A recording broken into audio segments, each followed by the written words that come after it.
यदि किसी वृत्त की त्रिज्या पहले से 19 गुना हो जाती है तो नई परिधि वास्तविक परिधि का कितना गुना हो जाएगी।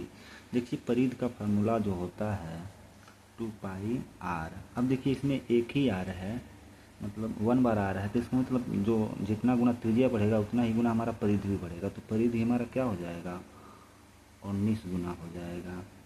आइए हमसे अगर एरिया पूछता, मान लीजिए एरिया का फार्मूला क्या होता है πr², तो यहाँ पे हमारा एरिया कितना गुना हो जाता, तो देखिए जब 19 गुना अगर त्रिज्या बढ़ता तो हमारा एरिया क्या हो जाता 19 का स्क्वायर गुना बढ़ जाता, तो 19 का स्क्वायर कितना हो जाता 19 का स्क्वायर 200 कितना होता है 261।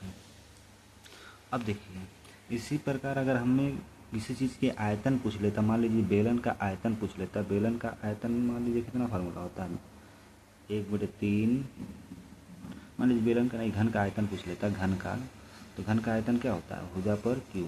अब देखिए इसमें अगर इसमें अगर भुजा हमारा दो गुना बढ़ता, मान लीजिए 19 गुना बढ़ता, तो यहाँ पे आयतन भी क्या हो जाता 19 का क्यू गुना बढ़ जाता। अब 19 का क्यू जितना होता है यही हमारा क्या हो जाता है आंसर होता है। तो देखिए इसमें हमारा क्या हो गया, त्रिज्या अगर परिधि है तो जितना गुना त्रिज्या बढ़ेगा उतना ही बढ़ेगा, अगर एरिया है तो स्क्वायर है तो इसका मतलब वो जितना गुना रहेगा उसका स्क्वायर गुना बढ़ जाएगा हमारा एरिया, त्रिज्या अगर गुना में बढ़ रहा तो।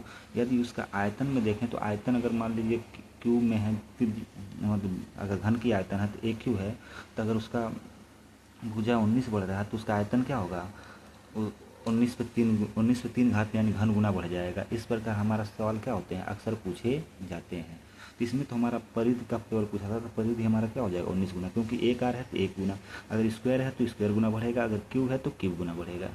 ये ध्यान दें, इस तरह के क्वेश्चन बहुत ज़्यादा पूछे जाते हैं।